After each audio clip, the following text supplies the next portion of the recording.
Hello, and welcome to the Irish Guys podcast. Tonight we're going to be recording. It's late this one, actually, fellas. It's a late one tonight. It's a late one. It's 11:15, but it's a Friday night, and we've got nothing better to be doing with our lives. So we're in recording podcasts because we want to make millions and millions of dollars. All the money. Millions and millions. I'll be happy if we made a tenner. We should also probably say it's quite stormy tonight, so if you hear some rambling around, it's a storm kicking up a fuss outside. There's a bit of a storm. We're not going to make it out of this yet.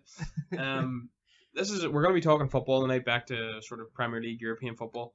We're going to do this at the end of every month, we think, either at the start of the following month, or we're going to do like a general wrap up of the month's football. We sort of think maybe down the line, if this goes anywhere, we'll probably maybe get talking weekly about football. Yeah. But at the minute, we're going to be covering football topics, sort of historical topics, a few other different things. Combined 11s and that future. We've done our wee 2020 football team and we have a few rebuilds and stuff. But once a month, we're at least going to sit down and talk about what's happening around Europe and just a general wrap up of the month. So tonight's the 7th of February, so we're going to be trying to get out next week anyway to try and start releasing our podcast, and we'll probably release this one first, even though it's maybe our third, I think, recorded in our football section. But it'll probably be the first. It'll be the first one out. So we're just going to do a wee roundup, and January's a busy month, so we'll probably start with transfers, because January transfer window and all that. So yes. It wasn't actually the best January transfer window. There wasn't any star-studded, as many star-studded moves as previous January transfer windows. A few money sort of spent, but it was still some a few big ones, but nothing by a lot of the bigger teams. A quiet enough one for them. The first one I've got down here, I think it's probably the biggest one, is Erling Haaland. Oh my days! What a start he's had to life in the Bundesliga. 3 games, 7 goals. It's absolutely insane. He's been unbelievable. I should probably say that there's 3 of us in here tonight. It'll be the 3 of us that are usually covering the football. Me, myself, Dave, Big Crippy, Big Dev, and Vesty. Hello there, Dave. We've got Vesty and Big Crip here. They're both United. So how did you miss out in Holland? I don't even want to get into it. It's ridiculous. I mean, I guess he has said that because he was born in England and stuff, that he wants to play in England, and I do believe that in the next few years we will see him in England. But for right now, he's probably in the best place for him. Yeah, Dortmund's a good spot. I believe. I heard that. Now, you don't know if these things are true or not. You hear different bits and pieces, but I heard that the reason that he didn't end up going to England or United was they put a release clause in his contract, and United weren't too sort of down for having a release clause. I think it was a pretty low, considering his sort of his potential. It was kind of I think it might have been in around 60 million. Right. But he'll stay at Dortmund. They'll probably buy goals for 2 years, and then they'll sell him on, make a profit, and do as Dortmund do. Yeah. But Haaland's been bagging them goals. Hey, unbelievable. Man's a goal machine. I think I read somewhere that his release clause, although correct me if I'm wrong, but his release clause for Dortmund's actually around the 20 million mark. Really? Is it that? I heard 60, but if it's that low, then maybe I don't know. They're the bigger fools. They're the bigger fools.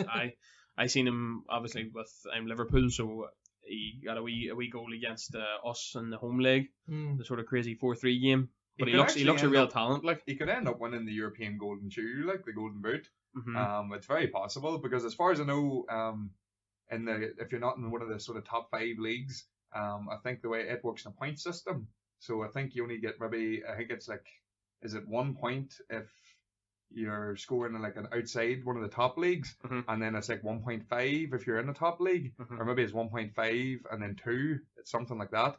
But the amount of goals that he had scored there with all them points that he's accumulated, plus the mental start he's made in Dortmund, he's a real contender for the European Golden Boot this year at all the age of him too. Yeah, and then obviously being at Salzburg getting knocked out and into the Europa League, whereas he's playing in the Champions League, a lot of eyes on him too. Some brilliant players at Salzburg, because I know they're owned by Red Bull, so they're always going to have a great youth development system. But they've got some great players that come through. They've got Naby Keita came from there as well, I believe. Mane. They've also got Mane as well. There's another fella, he's moved into the Bundesliga now, Hadara.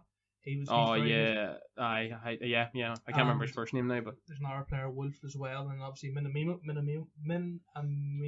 You'll get that there yet. I had Minamino written down. I sort of was going to focus a wee bit on Dortmund. They got Emery Can in as well, which I think is a good signing. It's a good player. We went in for him, Manchester United, obviously. Yeah. So we had a punt at him, but Liverpool loyalties. Liverpool loyalties. He was having none of it. Mm-hmm. He would probably even an improvement in what we do have in the midfield, although I'd be, he's a good all-rounder. Be looking better than he's a good all-rounder. Like, he's a good box-to-box midfielder. He is. He's good going forward. He's a talented player. He's good coming back. And then they got rid of, obviously with Haaland coming in, they got rid of Paulo Alcacer, who was bagging goals like a although he dried up this season, like his goal scoring dried up a lot this season. They shifted him to Villarreal for €25 million, and they brought in Haaland for €20 million. So like they've actually ended up there $5 million. Dortmund do alright. I'm in a Dortmund hoodie, by the way.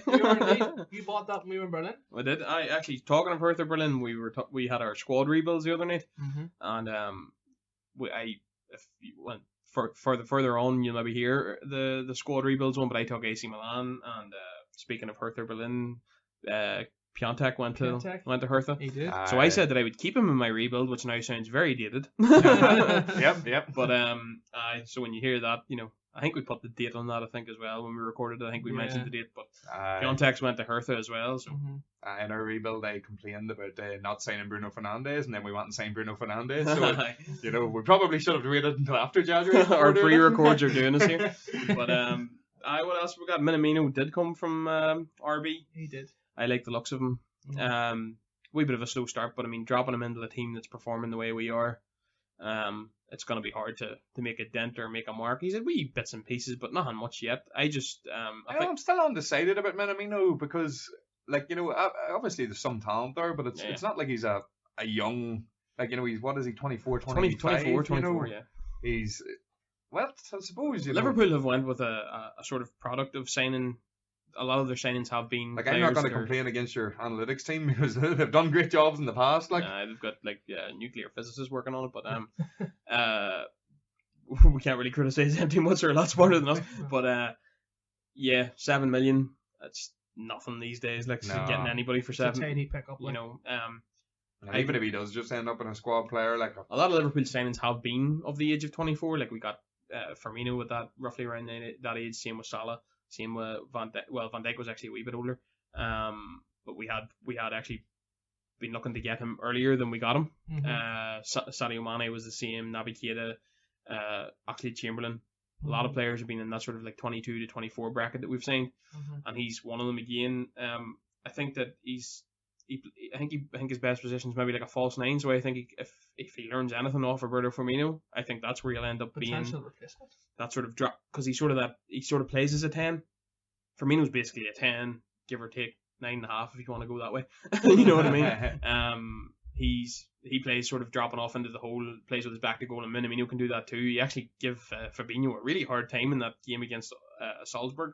Yes. I think he could be good in that there, but just another player to add into the team, and especially we were talking about this actually the other day, but apparently the AFCON just moves and plays whenever the hell it wants to. Every 2 years, sometimes it's 3 years. It's a crazy old competition. Yeah. They've moved back to a winter AFCON again, so next year we'll have no Mane, no Salah around that time. So hopefully by that time maybe Minamino will be well bedded into the team. And I've also seen that Salah could be away for the Olympics. He was called up. There's a pile of crack with Salah and the Egyptian FA. So he could miss the first couple of weeks, and then he could miss, that month, obviously, for the AFCON. We'll be missing Keita too, but it'll be interesting to see. I think there's links to maybe Liverpool going and getting a few players this summer. There's been strong enough links with Werner. Mbappe 2020. Mbappe 2020. Any other ones? Another one that I was sort of thinking of, boys. Chelsea appeal all hell to get their transfer ban lifted. And don't sign anybody. Don't sign anybody. Ridiculous. Strange one, Although I will say is one thing about Chelsea is down the years they've always had bought the youngest players around Europe, brought them in, and didn't put them into the first team for the first year, which is fair enough because maybe they're getting them up to that standard of football, to loan them out for a year. No, not Chelsea. They loan the players out to 5 clubs over 5 years. There's a fella there. Chelsea, their loan system makes them some money, but because they obviously get the wages covered by the team that they're going out and loan till, and then they get their loan fees in and things. So their loan army makes them good money, But it makes no sense at the same time because they're only doing it for the money. Yeah, they bring in great players and they don't seem to give them the chance. A fefew players have been given the chance, but to spend crazy money. I mean, some players haven't worked out for them. Like Murata hasn't worked out, and they've been doing it for quite a long time now. But I think Lampard's come back in and he sort of thought, hold on a minute, why do we have all these players that we have and we never even give them a chance? Because he's even going. It's weird that even I know that he maybe hasn't produced too much yet, but you have Bayern Munich coming sniffing around the likes of Callum Hudson-Odoi, and he never really got a chance, that sort of route. But to what you're saying there, there's a fella McCackran used to play, and I think George McCackran. Yeah, George McCackran, and I think maybe Lampard on the record to say that it was sad to see that he was so much potential at the youth system, and they want to stack FA Youth Cups at Chelsea say too. Yeah, and they've foreseen him as maybe a potential Chelsea first team player and a leader going forward, and the fella's literally been loaned out and he hasn't been seen since. I don't know where he's at now. They're a wee bit all over the place at the minute, Chelsea. I don't really know what to make of them. I don't actually fancy them. We're going to probably get on to talking a wee bit about the Premiership here as well. I don't think they're going to finish in the top four. I don't think they're going to get across the line, hey? Well, to be honest, Chelsea have been slipping up and the form's dropped off, but, who's their closest chasers? Us and Spurs. I think it's going to be Spurs, Yeah. I think Mourinho will get them in. Although I do think by hook or by crook, I think Mourinho will get them in. I do think that Chelsea's in a different transition now. They're in a rebuild almost, and they're going to give youth a go. I think they're almost in a way. Most teams in the Premier League, Arsenal, Manchester United are in a rebuild. Spurs are, Yeah, but Chelsea for a long time were always up there and abouts. They bought in youth players, but they never really went. There's all that stuff with Abramovich now about his passport being revoked, and they had plans till. He seems to not have the same interest in Chelsea that he wants. He can't get into the country, so there's that. And then they had the plans for the new Stamford Bridge being built, and he pulled the plug on it. So there's been sort of rumours circulating that he might be selling the club. Might be selling as well, but. It's a weird one to fight so hard to get your transfer ban lifted and then not sign anyone. You'd be sort of it's 6 of one, half a dozen of the other when it comes to January. Sometimes you think that a team needs a player, maybe a bit of help, but then you wonder where they need help. They have players all over the place. Maybe it's centre half. Maybe.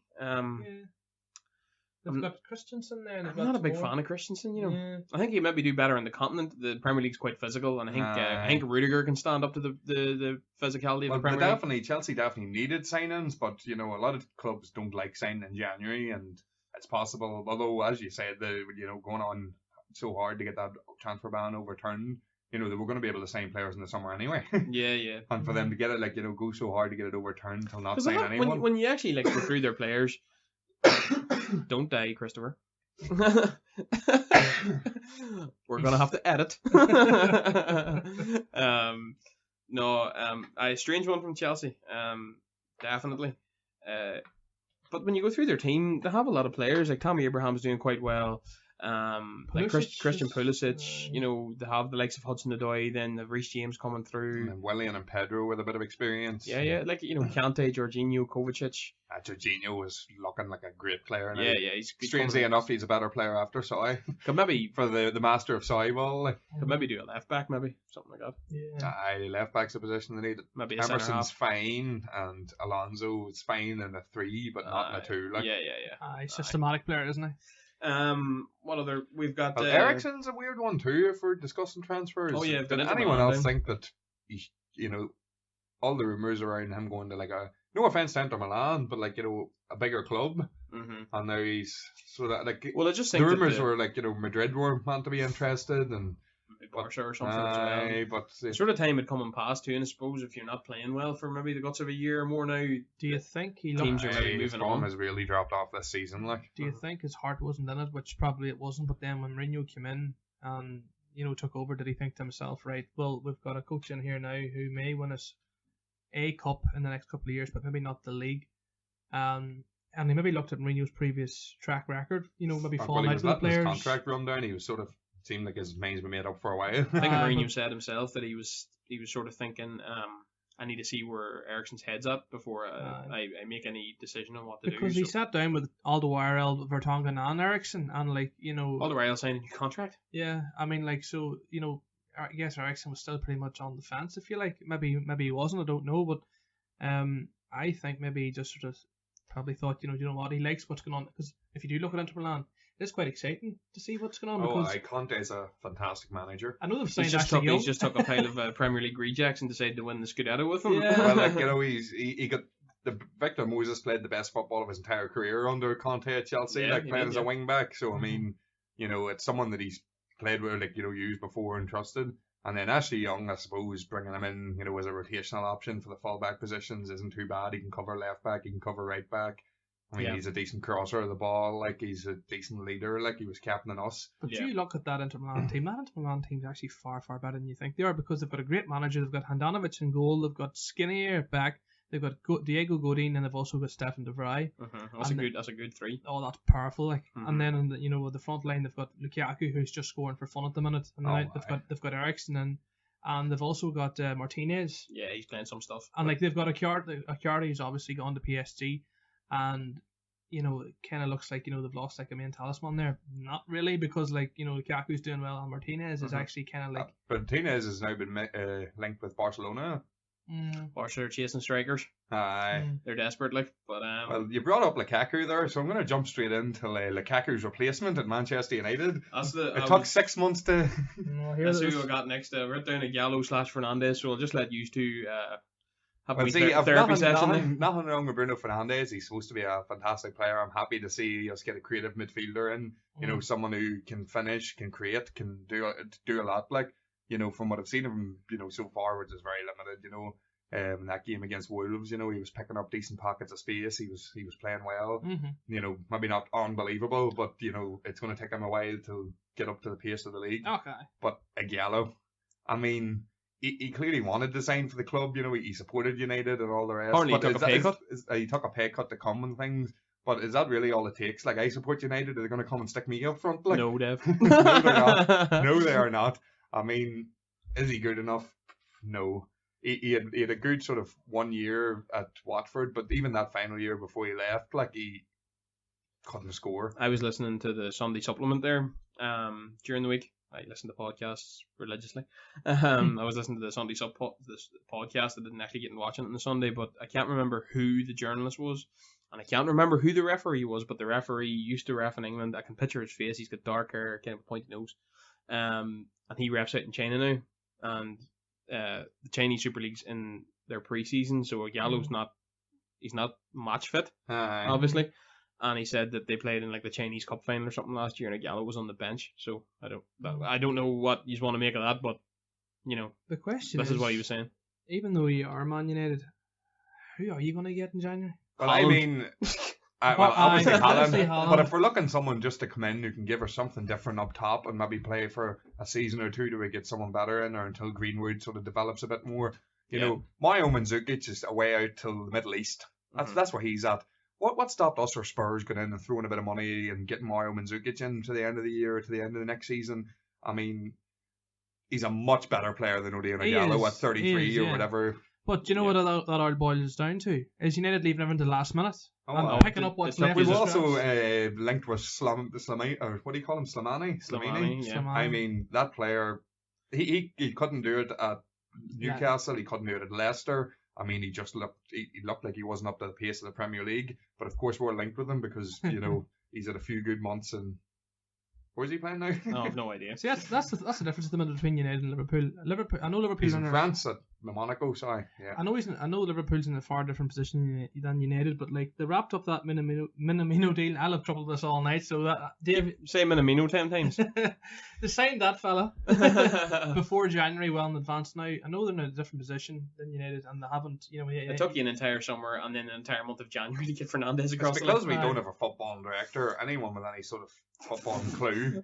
I mean, he's gonna go off again, isn't he? He's gonna go off again in Woodward. We've brought it up already in this pod here that we have done a rebuild. As we said earlier, I took AC Milan, big Crippy.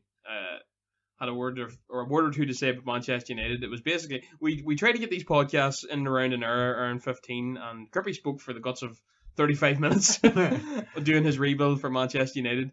So if I'm not going to go into too much detail then now. We'll send you over to that video. I'm just gonna. That's all I'm going to say. It's worth listening to. It's Woodward's fault. The only last transfer I wrote down, and it's just a wee side one, is Danny Rose ended up going to Newcastle. Aye. They also got Nabil Bentaleb from Juventus.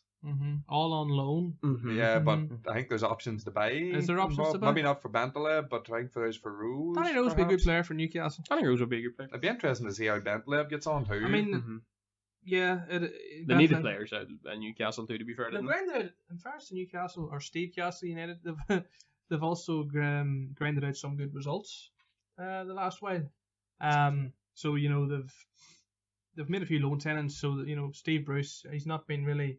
He had a hard time when he first came in. A lot of people were giving off. I suppose when Rafa Benitez leaves and Steve Bruce comes in. Bruce is sort of like, he's not a bad manager. He's proved it in the Premier League before, but he's an uninspiring choice. And it's all very tight. Plus, I believe he's the lowest paid manager in the league. And there's something to be said about Mike Ashley, going for the cheap option rather than the best option. Not that Bruce isn't doing a good job, but, I think it was a lot of them other sort of facts around it was what riled the Newcastle fans up. Like, replacing Rafa with, Bruce because he's, can be the cheapest paid manager in the league and things like that. It's since we're talking the Prem, we're going to do a wee bit of a Prem wrap up here, or sort of English football wrap up. Liverpool have won the league. They have. Well, hold on. There's a few more transfers. If there's any more transfers you want to talk. What did you make of Jared Bowen to West Ham for 22 mil? That was a good signing. He was having a great season in the Championship. And not that anything will go right at West Ham, because nothing will go right at West Ham. But they do need goals, and Jared Bowen could bring the goals. They need a stadium. They need a manager. They need ownership. Did you see that the ownership came out and the Sunday supplement actually had to apologise for comments made on the previous week because West Ham came after them. Right. They were sort of they were very derogatory of West Ham and they weren't too happy about it. As Golden Sullivan, they've ruined clubs before. No, there's our West Ham. Here's another. It's a weird transfer, but when you're Aston Villa, you're in a relegation battle, and your star striker who's not having a great season goes down injured. Wesley, what do? You go to Swansea and sign Borja Baston. I mean, no. Swansea will be happy enough. They got a Ryan Brewster in on a wee deal at the end of the year. So it's an interesting one. Klopp sent a few players out like that and they've had a good experience with. It'd be interesting to see Ryan Brewster because, he's a player that everyone talks about, but, I think it was that under 19 World Cup or something that he was either the top goal scorer or the player of the tournament or something along those lines. I think for England when they won it. But it's hard to throw Ryan Brewster into it. It would have been interesting to see if he had to get into the games. Injuries and stuff have held him back too, but a wee bit of championship. I seen he booked a referee the other day. His card fell out and he went and gave him the card back, So early Spurs made a couple of good signings too. Lo Celso permanent. They've got Lo Celso in the permanent. Your boy Steven Bergwijn. That goal he scored and he did nothing all game. No. Hardly touched the ball, but that goal on the chest, what a finish. On the volley. Absolutely delicious. And they still didn't sign a striker. No, we were actually saying that the other day about letting Llorente go. Because a man that would have been happy enough to sit on the bench, obviously a wee. I would have talked about United. Hey, pitch did you get there? Don't worry, we've got a yellow. Any other transfers, lads? Daniel Polens. Yeah. And they've also got Sander Berge at Sheffield United for 22 million. Sander Berge was a good one, A weird one's your boy Bennett going to Leicester on loan. Yeah. I mean, what? Is that the centre half? The centre half from Wolves, He wasn't really getting into the team, and then all of a sudden he's away to Leicester. I mean, Leicester could do with a wee touch of cover. Wesley Morgan's not going to do it for you in 2020, is he? Because I heard, the last I heard, I was watching on Transfer News one evening, was Brandy Rogers was saying that if Bankovic was loaned out, they would get somebody in, but if Bankovic didn't leave, they wouldn't bother. So a bit of cover, probably. Yeah, I suppose it's a bit of cover. But yeah, that's transfers. Pretty much transfers, the standout transfers from the Premier League. Liverpool won the league. Well, behave. Yes. There's They also might, have to get a guard of honor at the Manchester City. That'll be an interesting one, won't I'm completely torn between. It works out now. I think this is correct. There's the possibility, as it stands now, of winning it at Crystal Palace, which would be redemption. Here, Palace is going to be the only team to beat you this year. No, I don't know if it's at Palace. Roy Hodgson. Roy Hodgson will roll over and take it. Where's Dwight Gale at the minute? Newcastle. Rotten. Oh, get him over the Newcastle bench. Third choice behind Andy Carroll. And is Andy Carroll still there? Joe Linton. Get him over to Palace for that game. Or over to Liverpool for that game. We can win it against Palace. and then which would also be quite delicious, if City drop any more points, we can win it against Everton at Goodison. So I'm either torn between winning it at Goodison or making City give us a yard of honour. So that's the problems that Liverpool are having at the minute. I just want an absolute collapse. Lose every game from now to the end of the season. It's not going to happen, Christopher. Point City deduction. go on a losing streak too. Leicester win the league. Massive point deduction coming Liverpool's way or something, you know. Oh, out of the blue. It's not about winning the league anymore. It's about bribing VAR officials. It's Liverpool slap with a 20-point deduction, still win the league. What? Still win the league.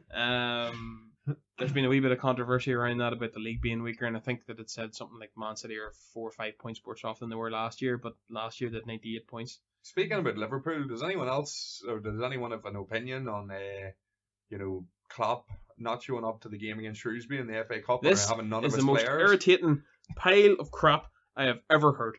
I'm going to go on a wee bit of a rant here. Jurgen Klopp, Pep Guardiola, Brendan Rodgers, every manager under the bloody sun has been asking for a winter break from the FA. The FA then, first of all, tell the teams not to schedule any matches, don't schedule any friendlies, don't do any form of training in any way, shape, or form, and take the time off. Respect the time off. And then the FA, the same organisation that instituted the winter break, then plop a FA Cup replay slap bang in the middle of it. So, no, there's no problem. Jurgen is only doing what he was told, and it doesn't matter anyway because we won. It's ultimately very disrespectful for Jurgen not to show up at all. Jurgen was taking a wee winter break there. He was taking a nice wee break. Jurgen's not playing 80 minutes. It's okay. He said, what Jurgen Klopp said is this Neil Critchley's team. I don't know these players as well as Neil Critchley does, because this is Neil Critchley's team. And Neil Critchley, and he's given a manager that would never get any. When have you ever? I've never seen it before that an under 23. Well, there's been plenty of times, right, that Pep Guardiola, whenever he had Arteta as his manager, let Arteta take team talks, let Arteta pick teams, let Arteta run the training and set it up. That doesn't mean. Pep Linders does a lot of that for us as well. But what I mean is, he still shows up. He says Neil Critchley's team, and he's now given Neil Critchley 2 games this year, coaching in Anfield. I don't know if the first one was at Anfield.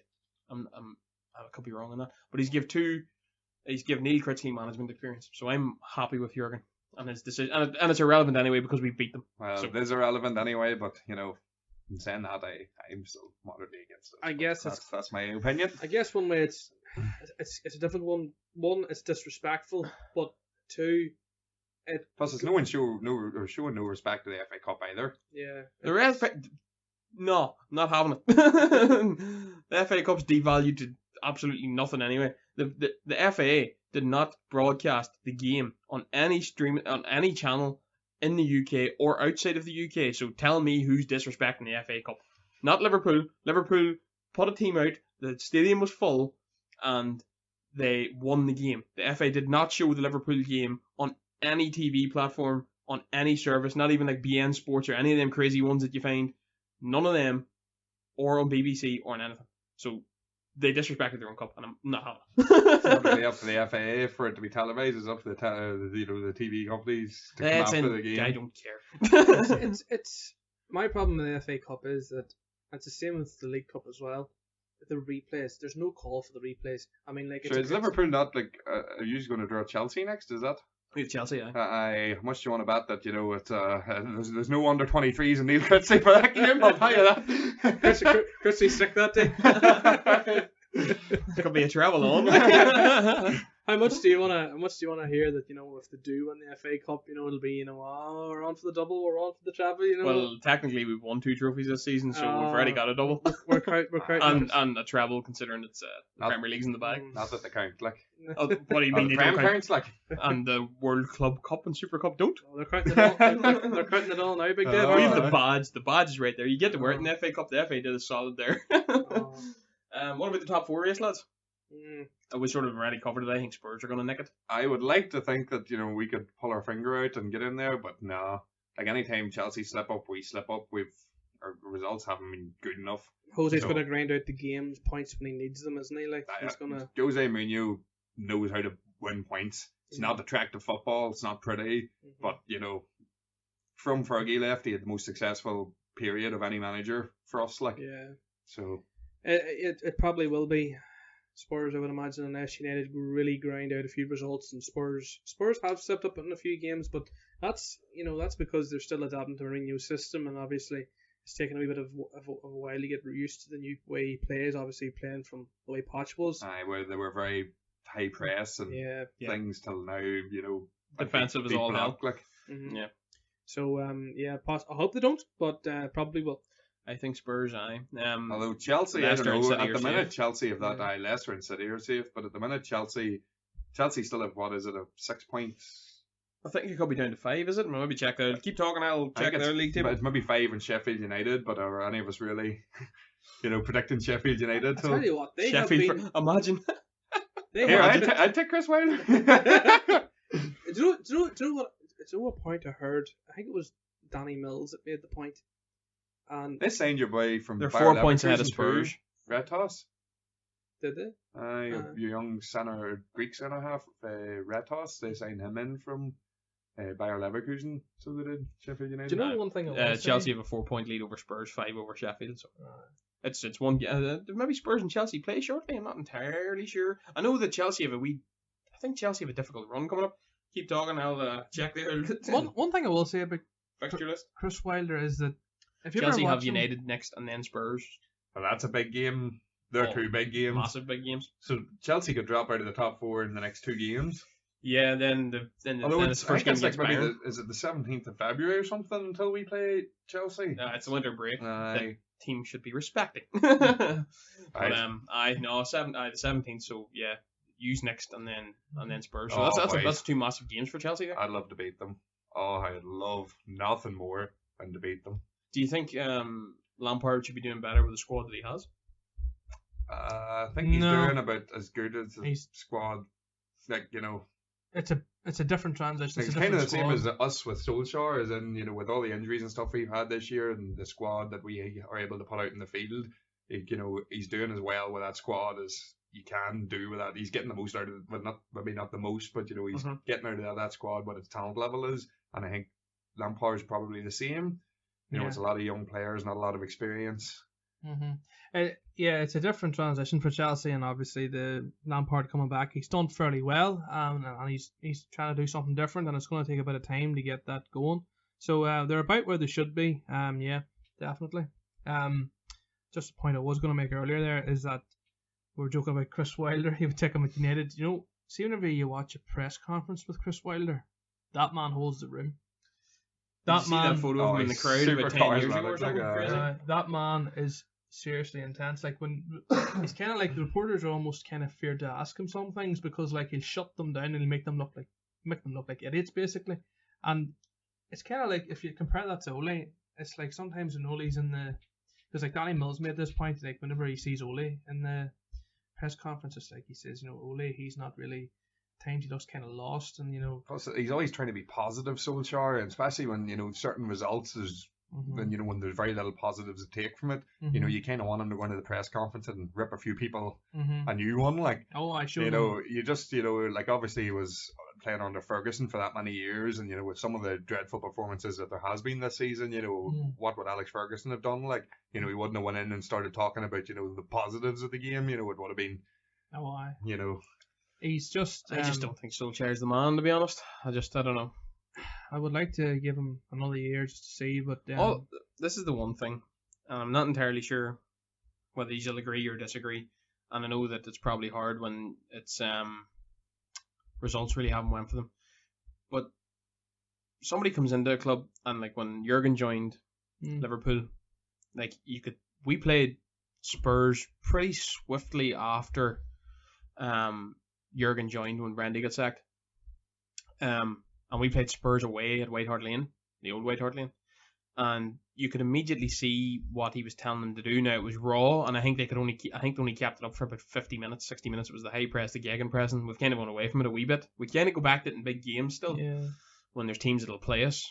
But straight off the bat, it was, I don't even know if it was like a week or maybe less than a week, and you could see straight off the bat a style of play, what he was telling players to do, what he wanted from them.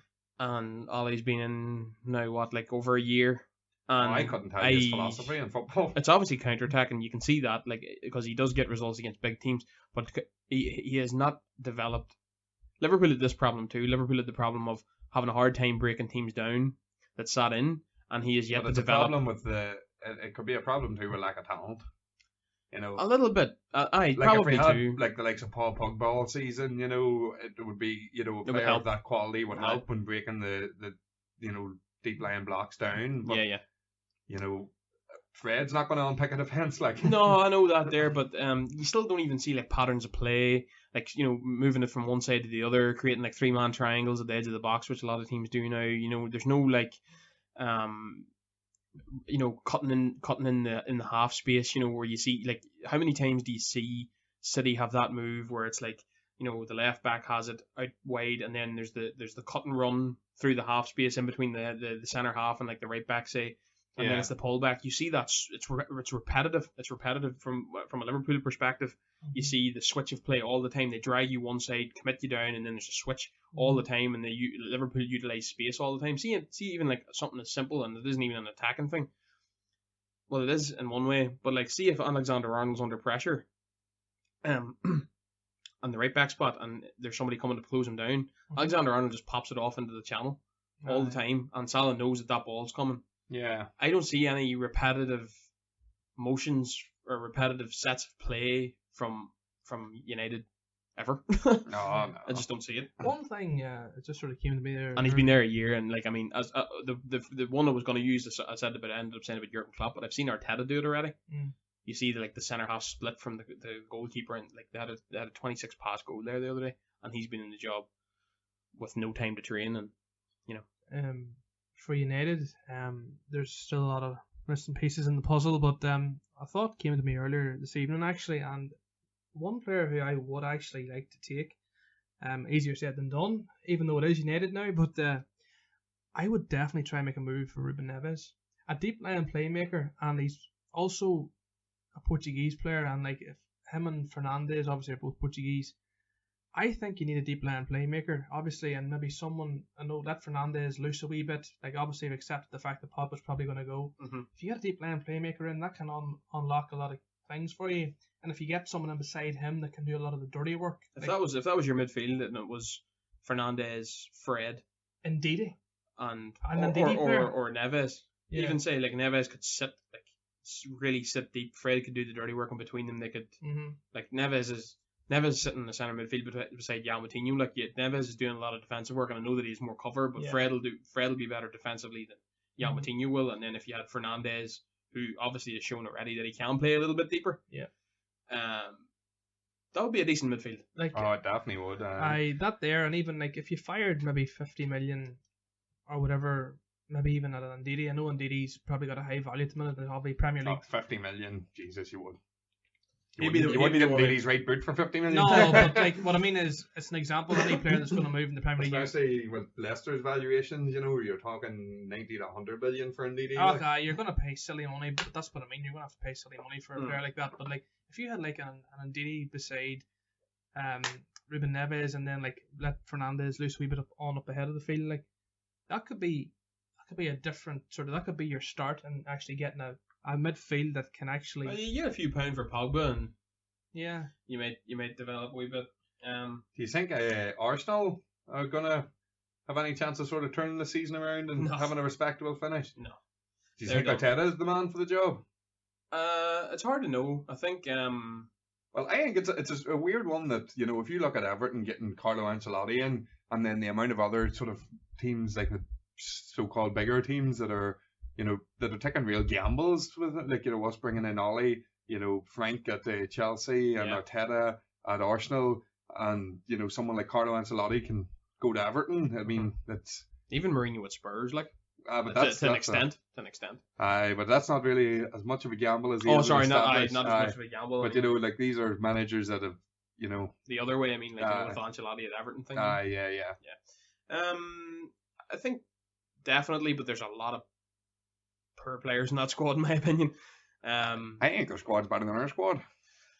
I don't know. I don't rate any centre half that they have. Oh, their centre halves are certainly a joke. Like Aye. they brought in that Pablo- Cedric Suarez from. and Pablo Mari as well. Aye. I don't rate any centre half that they have. See, their backline's not great, but they've a lot of good midfielders, and like their attack line's still There's outrageous. potential in Torreira. I think they're all out of whack. It doesn't make any sense to me that, like, I know this will go back. further. Cronky's, almost as bad as Woodward, and They signed, like, they were crying out for a striker and they signed 2, and like most 90% of the teams nowadays play with a striker, and they signed 2 within 6 months of each other. I think they signed Aubameyang out in the wing most. Doesn't make any sense. You have to ship one of them. They're forcing players into the team, and they're trying to play a system around with players that will not. It just doesn't make any sense. They're all completely unbalanced. There needs to be a few players shipped, and there needs to be like 4, 5, 6 players brought in. I don't rate any of their backline. Hector Bellerin, even, he's good going forward. I don't know what Arteta can do with him because. Well, Kieran Tierney is one for the future too. Possibly, but he's out with a broken arm or something. Yeah, he's got an injury. So he's been out a lot of the season. Like, yeah. Sayed Kolasinac, no. Hector Bellerin, no, not a fan. David Luiz Niles isn't great. I like a few of the younger players. We talked about them briefly in a couple of other podcasts. Brilliant. Martinelli's fantastic. And Bukayo Saka. Yeah. Saka's good. But no, I don't. They drew something like 13 or 14 games. It's insane. Silly. Yeah. Silly. They drew. I think there was some sort of thing about this. The only time they drew more games was in their Invincible season or something. Liverpool take that. There it is. There it is. Oh, boys.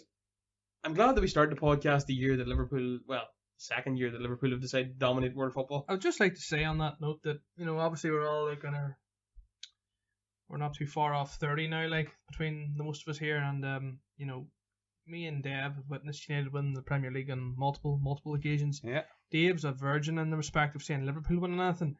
I'm happy to see it. I've seen my team won the Premier League. I'm happy to see. I want you to experience that, Dave. Uh-huh. I've experienced it quite a lot, and I want you to experience your team winning the Premier League. And for people that don't know Dave on a personal level, Dave is quite aggressive amongst the friend group. Like, Dave's very aggressive, very loud, very noisy.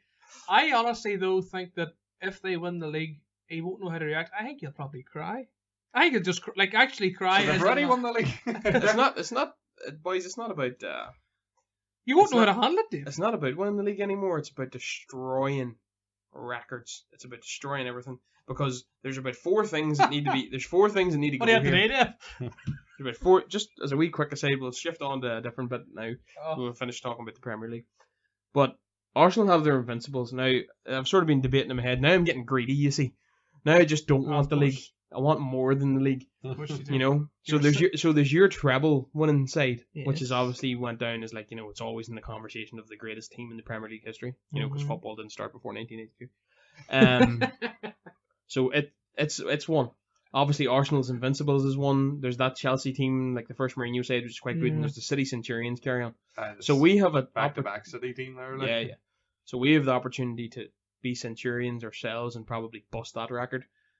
We could go invincible, and we've won more games already than United's treble winning side.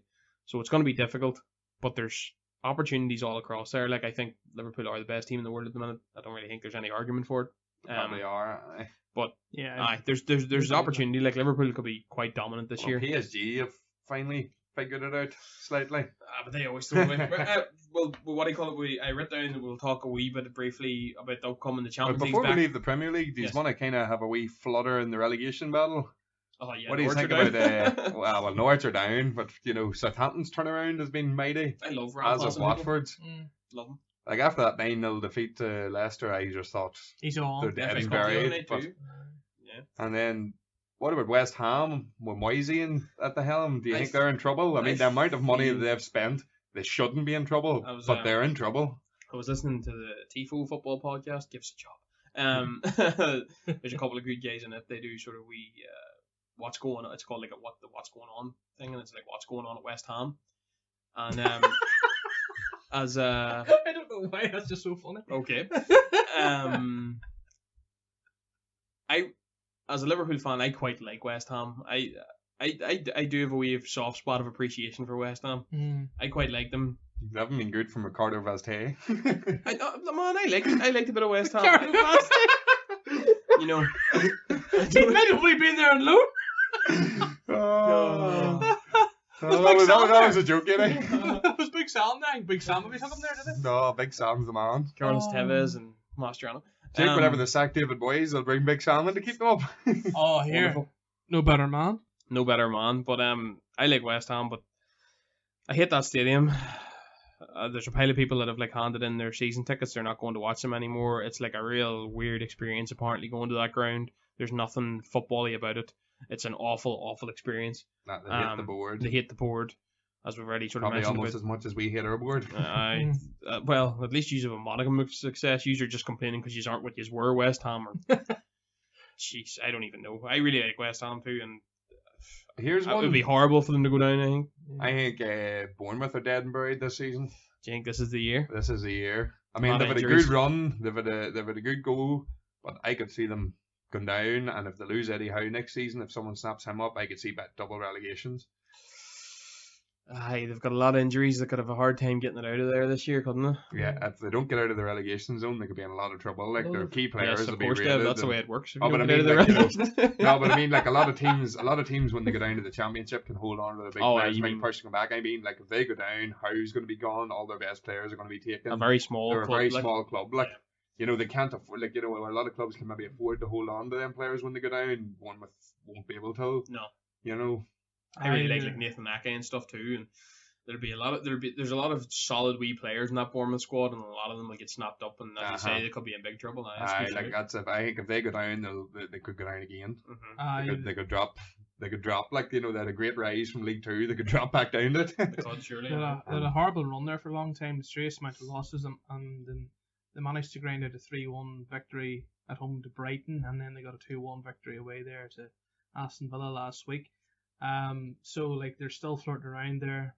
Obviously got Norwich on the bottom, 18 points. Watford, who've had a great wee run there at the end of December and January. Sure, it's alright, lad. They'll sack Pearson and then they'll get another good run. Do you know what? Watford is one team that literally, apart from 3 or 4 of the main players, you don't know the squad. I love Troy Deeney. I have so much appreciation. Delafeu, Troy Deeney. Yeah. Will Hughes. Ismail Assar and Decore. Mm-hmm. Ben Foster. Apart from that, every man in Europe's been in and around playing for them. Like the same manager twice. They're ridiculous. Like, in fact, they probably should go down for that reason. But I love Troy Deeney, so that can't happen. We should have signed him for United. You take Troy Deeney for United. Troy Deeney's a good player. No, don't you start saying things like that, mate. So Troy Deeney's We're not a lower mid-table club down here. Troy Deeney's still at Watford and Gallo got booted. To be fair. Exactly. We did take the worst out of the two. So, are we going around Europe briefly? I was going to flick that we've sort of we're 47 minutes in, so there mightn't be an awful lot of time left. Right. But I was going to. It's February. The Champions League's back. I know you aren't in it. But a nice. I wrote down the fixtures here. A nice wee spread of games, boys. Yes. Obviously Atletico versus Liverpool. That'll be a good one. That'll be a nice one because Diego Simeone will set up to be the most frustrating human being in my life. That could be the most interesting test of the season for you. It could be, and they're not good. They're not injuries and stuff. Atletico. They're not as good as they have previously been. Atletico. Mm-hmm. Godin gone. They're they lost 3 of their starting 4 centre halves. Felipe Luis left, Juan Fran left, Godin. So they're sort of in a bit of a rebuild. Griezmann leaving, and they've had some interest. Like the goals is a serious problem for them. Diego Costa looks old. Now he looks like his age. Like Morata's their top scorer. Like, and he's been. They're renowned though for. They're renowned for beating you 1-0. Yeah, but something in a way that's not. It's not ideal, but like defensively, unbelievable. Like just. We're going back to the stadium where we won last year, the final. So that's nice. Going back there for a little visit. Now I think this next one could be the fixture of the round. Right. Dortmund PSG has got goals all day. That is going to be about 10-8 on aggregate or something. I don't know, PSG, from the brought in players like Adrissa again, midfield, smart players that not the Galactico flashy players that they were in for before, but actual, good workman-like players like Herrera as well. And, there's a lot more balance in that squad now. Like, it's better. Di Maria is having a very good season. Icardi is, fantastic when he went out there. Like, yeah. And that Mbappe fella's not bad. Of course, Mbappe and Neymar, you know, it goes without saying. Like, but I mean, is everything we're gonna say now? You're gonna have to listen to a lot of Liverpool. Liverpool, you know, Dortmund could really struggle that game, like, because I could see it being a goal fest, but I could also see PSG tumbling over them.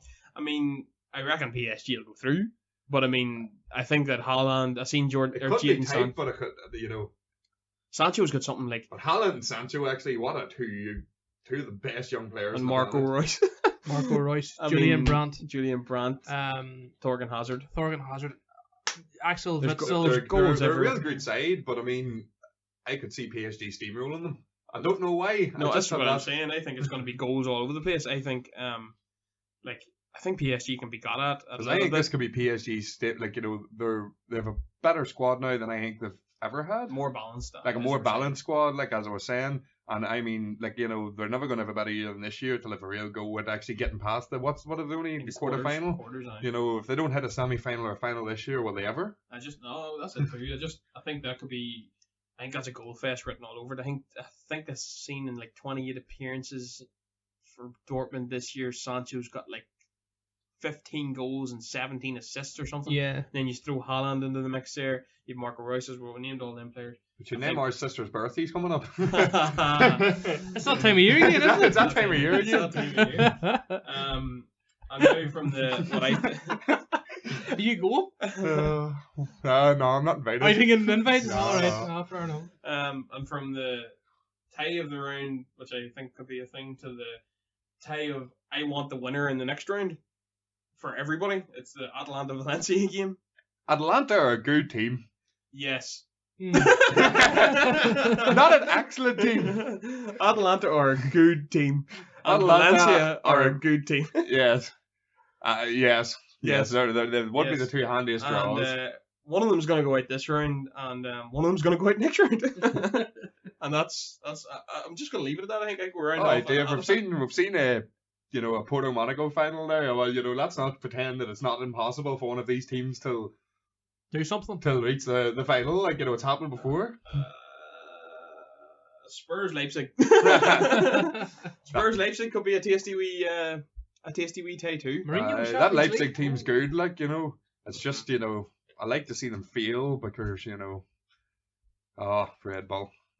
That whole. They've got the annoying thing about Red Bull is that they've got a damn good system. Aye. Like, I mean, they've got it set up like with New York. They have an Australian outfit. They're trying to set up, like, you know, different things all over the world, and then they have the straight, like, Salzburg to Leipzig. But apart from the actual Leipzig fans, everybody in Germany hates RB Leipzig. German fan culture is unbelievable, like, and they're not a fan of anything to do with Leipzig. Very, very. They're also not a big fan of. I think I maybe told you this, Wesley, once before. They're not a big fan of Leverkusen either, because apparently the Bayer part of Bayer, they're pharmaceuticals, and they were bought as well, so. They're not a big fan of Bayer Leverkusen as well. It's a very football thing though, isn't it? Like, you know, they don't like that sort of thing. I don't like that sort of thing. Like, you know, corporations shouldn't be coming in and buying the beautiful game that we all love. Like, it's you know, it's not for me. You know, it is what it is now, boys. It is what it is. It could be a tasty one though. Leipzig, Werner, you know, they've got a nice wee squad there, Leipzig. And Jose loves a two-legged fixture in Europe. He does. And he seems Spurs have looked a wee bit. Although on the Spurs note, like, I think, you know, the only chance Spurs had to win the Champions League was last year. Them getting to that final, I don't think they'll be anywhere near a Champions League final in the next decade. Fair enough. Jose's good at setting up a team. He's good at frustrating you. A team like Leipzig with what do you call it? What's the manager's name? I believe it's getting late, people. It's 20-12 on a Friday night. But he's very good. I can't remember. He came from. Get the phones out there, fellas. But we'll move on. I'll keep talking. Spurs and Leipzig. I know there'll be a good little matchup there. Leipzig's playing well. The Bundesliga is a tight race this year. There's a good few teams involved. Yeah, Bayern are first on 42 points. Leipzig second on 41 points. Oh, Julian Nagelsmann. Julian, oh Jesus. Third is It is getting late. Third is Dortmund with 39 points, along with Mönchengladbach and fourth with 39 points. Marco Rose is the manager of Mönchengladbach. He's highly touted too. Nagelsmann's I can remember Marco Rose and I couldn't remember bloody Julian Nagelsmann. But anyway, Nagelsmann's so young too. Like, for how long he's been managing, and how much he's actually done in the game already. He's still what is he? I think he's 34 or something. That's insane. Like, it could be a tasty wee matchup. I think maybe Josie's experience could get you through that there fixture though. Yeah. When is Kane projected to be back?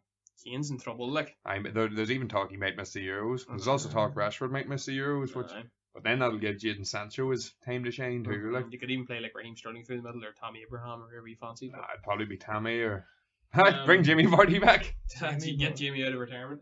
Next one we've got is Chelsea Bayern, and I think that is going to be a demolition job. I think Bayern are going to absolutely destroy them. Chelsea at the start of the season, well, to be fair, we hammered them 4-1 opening day, but from that, they looked well for a while, and then they've sort of dropped off. I don't know if it could be a demolition. Robert Lewandowski versus anyone they put up against them is going to be brutal. It could be a demolition, but Bayern Munich are in a rebuild themselves. Like, they're not as good this season as they have been. I know that I agree, but I mean, I think that Robert Lewandowski will just put on a clinic against a backline that I don't rate. Serge Gnabry's playing well. There's that young lad, Alphonso Davies, that he's kind of like a left back, left wing hybrid. He's kind of like that David Alaba sort of thing. Lightning. Sort of versatile. Coutinho's done okay since he went out there too. I think that's going to be a demolition job. I just can't. I don't know. I think it could be like 4 or 5 and it could be, but I could also see Chelsea going through. What? Yeah. Okay. I think it's not as cut and dry as Bayern Munich's going through as you think, because Bayern Munich are also in a rebuild. Like, they're not locked on to win the Bundesliga this year. Like, they're in the tightest title challenge that they've had in years. I wouldn't even say they're the best team in the Bundesliga this year. Like, I would say on paper, Leipzig and Dortmund could have better squads than Bayern. Of course, Bayern are rebuilding. I mean, it's not as cut and dry as you think. Like, that Chelsea team, they could be demolished, like, but it's also possible. I just don't think there's talent all over the field. Like, they've got Hernandez, they've got the back line, they've got Sula. They've got Sula, who's very hurt. Sula might be hurt. Sula might be hurt. Boateng's got plenty of experience, and obviously, I have a very, very big fascination with Kimmich. Joshua Kimmich. Yes, I love a bit of Joshua Kimmich. He's just like basically your modern day Philip Lahm. Pep was all over Kimmich. Pep loved him.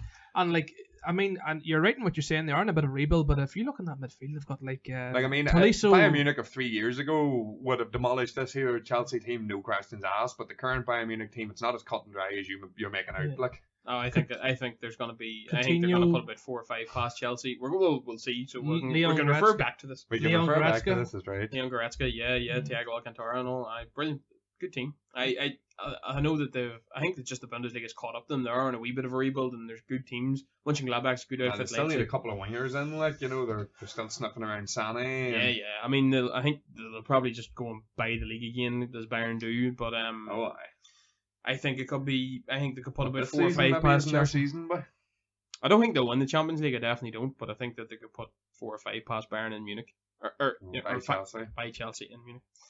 Next up. Barca Napoli. Napoli are in bad nick.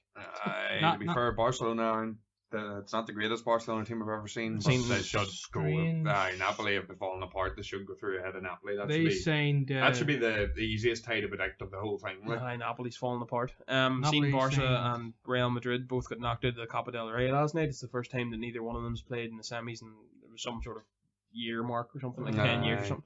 But they both got knocked out. Real got a Sociedad job, and I can't remember who knocked out Barca, but no Barca. It was this, but no.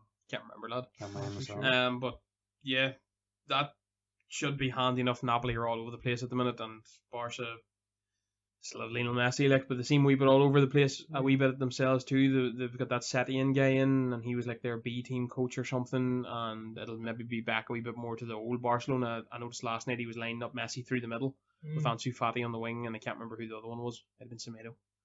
And it's maybe a wee bit more back to the the tiki-taka style of Barca, but that could take a wee while to get back into things, and Plus, he wasn't even their first choice. Like, they went in for a couple of other managers. They went in for Poch as well, but Poch says because of his Espanyol loyalties that he wouldn't have. Fair enough. So I think we're all sort of Barca there. Barca, yeah. Leon Juve. Interesting one. Juve should go through, and it should be handy enough, but Leon aren't having as good a season as they have. Like, they're missing Depay a lot. Like, that Depay injury, that could really derail the Dutch in the Euros as well. Like, he's their best attacker. Like Bergwijn, the one Spurs have signed, he sort of took his Depay's place in the Dutch team. Like, but Depay can play through the middle too, which Bergwijn can't do and stuff. But Depay's fantastic. Like, no, just Juve's going through. Juve's going through. Juve probably again will be one of the favourites to be deep in the tournament, I'd imagine. Although they're struggling to get the hold of the soy system, and it's such a change. It's such a change. You know, for a plus team, with their injuries, like, you know, they're really missing Chiellini. You know, the man. It's such instead a of God of defending. You know, Juve have come from a defensive system like Italy has. Napoli are kind of that team that just kind of bought into it because Napoli were never, you know. They dropped De Ligt there for a good few games. Like, he hasn't been playing as well as you'd have thought. And they dropped him for, what do you call it, by Demial? I can't mind how you pronounce his name now. I probably butchered that. But then he got hurt as well, so they've had to bring De Ligt back in. But their defence isn't that solid. Like, they can be got at. Like, you know, Moussa Dembele could... It could maybe come back to bite them a wee bit later in the tournament, but I'd fancy Juve. They'll go through this. They should go through over Leon. Like. And then last, certainly not least, is Madrid City. No, that's... I think Dortmund PSG will be the tie, because I think the reason that I thought Dortmund PSG would be the tie is because I think Man City and Real Madrid are a little bit past it, maybe. I fancy Man City. You fancy Man City? Yeah. I think that they could get a bog standard slapping again, like they always do in Europe. You know, I think Madrid could maybe put it on them. But then Zidane, like, you know, if there's one thing Zidane's proven, it's that he can win Champions Leagues. It'll be a nice one. It'll be a nice one. I don't think either of them. I don't think they'll be up there as the favourites to win the tournament, obviously. And one Madrid team, like, some of the things that the amount of money they signed for Jovic, and like they don't give them any football, like, and. They've started to try to integrate a few of them players. They've tried a few of them, like, but and Hazard really hasn't worked either, like. No. Even last night Hazard didn't play. I think they went with Vinicius Junior. Like what? Like the Bale saga is crazy, and then even Marco Asensio sort of slid off a bit. And Isco as well. I can't remember the last time he's kicked a football. And I'm not going to get into how much I have a problem with Real Madrid. Don't be butchering our Spanish market. Hala Madrid. Waste. Stop it. No, I fancy City, boys. I really do. Madrid have the nice there, hey, and if City haven't sorted that. You say that City have dropped off this season, but I say it as a lot, like, you know, Laporte's injury has a lot to do with it. Aye. I mean, a hell of a lot to do with it. They're conceding goals that they wouldn't have last season or the season before. Yeah. And, you know, losing Company, and then, like, you know, Company leaving, and Laporte's injury has really affected them. But in terms of attack, if they're going to put goals by Madrid, no doubt about it. I know Madrid are a real awkward old bugger of a team. They they're all wily, and they know what they're doing, and they're experienced enough with that backline. They break the game up, they slow the game down, they give away frees, they concede frees. They know how to break it up. City don't do that. Fernandinho is the king of the tactical foul. Like. They don't do it this season, I don't think. City are getting got at the back, and if they haven't got that sorted out by the time they roll into this fixture, which is next week, like, Fernandinho was still starting at centre half at the weekend, and I don't know. Like, the really weird thing about Real is it's a different style too in the Champions League. Like, it is playing against like a Real Madrid. Like, you know, it's. The weird thing is that we could say this about Real Madrid and being past it, and we think that they are. You can throw Gareth Bale on the pitch and he can score an overhead kick. Yeah. You know, and that's the thing of it. So that'll be an interesting. But then, like, you know, City still have players with moments of brilliance in them. You know, like a Raheem Sterling or. It'll be a nice fixture. It'll be good to see. It'll be a fun fixture. A pass from De Bruyne splits the defence. Kevin De Bruyne is. Pep Guardiola, best midfielder in the world. Pep going back to the Bernabeu, he'll get a nice warm reception at the moment. Kevin De Bruyne is going to be the best player on the pitch in Real Madrid versus Manchester City. Yeah. Just lastly, just a wee quick bit. The Europa League fellas, Inter are in it. Strangely enough, they could be a tasty wee use of Club Bruges. So, you know, in Bruges. Aye, they'll be ours. That'll be alright, a yellow. Arsenal have to make the lovely travel to Olympiacos. To be fair, it's looking more and more likely that between us and Arsenal, like, you know, the only way we're going to get Champions League football next year is to win the Europa League. Like, it's becoming more and more likely that we're going to prioritise that competition. Mm-hmm. You know, we've done it before, like, you know. It's like I said in the last podcast, a year without any European football to get that squad up to where it needs to be. You're down in 7th now, aren't you? Yeah, although it's interchangeable there. I wouldn't say that. Like, I need European football. Like. No, I disagree. I would rather if the way United's playing, they don't need Europa League football because but we need Champions League football. But my because point, we can't, like, you know, if we're in the middle of a rebuild, the rebuild will be a lot easier for playing the Champions League because we can attract bigger names. Whereas if we're not, like, if we're playing in the Europa League or not playing Europe at all, we're not going to attract them names. So, you know, if we can win the Europa League this year and get in, I would rather, you know, not be in the Europa League. But I mean, if it's, you know, winning the Europa League to get into the Champions League, I would be all up for that. That's what you're on about. That's my point, basically. I mean, like, I would rather have, obviously, get into the Champions League. Yes, that's ideal.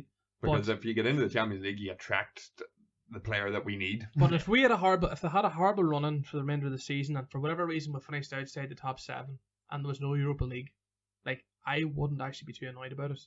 And, like, say you didn't win the Europa League, because, like, United squad needs a year to play with a team that can gel and get performances, and, like, a year in the Premier League to sort of solidify a bit of, like, you know, team bond. And, like, you know, at the minute, like, squad is just, it's just so frustrating. Like, they're playing in the Europa League on a Thursday. There's a lot of players in that team that just aren't good enough. Like, your Pereiras, your Lingard's having a poor season.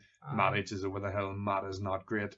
Mm-hmm. You know, Dan James had a good first 6 weeks, but Jesus, he's looking like a headless chicken more and more every week. Like, I mean, no, it could come down to that there. I think Arsenal. But if we, like, you know, I would prioritise winning the Europa League or trying your hardest to get into the Champions League because that's where you attract the players. I think Arteta definitely has to. Arteta's too far gone. Arsenal, I think, definitely 100% have to prioritise the Europa League. They're not in any danger of relegation, I don't think. And you know, they could draw another 20 games probably. Well, there's not 20 games left. They're drawing a lot of games, but they're too far gone out of the top 4 race, so he needs to. We're, you know, technically still in the top 4 race, although I don't see us getting anywhere near it. But that would sicken you. Arsenal finish 11th or something, win the Europa League, and then you finish 6th or something, and they get into the Champions League. Although I think, you know, if we can, you know, put all our eggs in the Europa League basket and have a real go at it, like, you know, A, get some silverware into the club, which is always good, and B, you know, if we're looking to, you know, we are in a rebuild, and if we're looking to sort of attract a certain caliber of player, you need to be in the Champions League. And even though, like, you know, the sort of club, the way that we're trying to sign players is sort of looking for younger players and players that will grow, but the best younger players want to be playing the Champions League as well. Yeah. So, you know, if a Champions League playing Spurs versus a non-Champions League playing United going for a player, you know, they might pick a Spurs because they have the opportunity to play in that big stage. Yeah. So even if, you know, no matter what sort of profile of player you're trying to sign, like, Champions League football just makes it a lot easier. Like, it makes you a lot more of an attractive proposition than no Champions League football. Like, it's an interesting one with all 4, you know, English teams in the European finals last year. So it could be. I wouldn't maybe think it was something similar, but I think it could be maybe a shout depending on results with the importance of the Europa League for maybe the likes of Arsenal. Yeah, I love Arsenal in the final. Give me Arsenal over any of them terrible Europa Leagues, because, you know, if that Arsenal team has proven anything in that game against Chelsea last year in the Europa League final, it is that they're spineless as hell and they can be got at. Like, Salzburg are in there too, but Salzburg have lost Minamino and Holland, so, you know, they'll be lost in some quality. Like. Aye. Mm-hmm. The Europa League, it's playing a bit more of an important role in there. Here Wolves are there, so you never know. We can't leave Wolves out. Like, who did Wolves draw? Do you have that? I can't remember. I didn't write it down. Not that I can't remember. I didn't write it down. But Wolves are there too, so there's some good quality in there. Like, yeah, there's some good quality. Well, we're over now, boys. It's getting late. It's 12 o'clock on a Friday night, and we've nothing to be at. We'll survive the storm. The storm has eased off. The storm has eased off. There was a storm, but it's kind of died a wee bit. So, no, we're coming close till our sort of launch and release and all that. We're going to be on Instagram, Twitter, we're going to try and get up on YouTube and then Spotify, all the podcasty things. Podbean, iHeartRadio, we'll get up on everything. Yeah, everything that'll take us. Anything to make a few pound, we'll sell ourselves.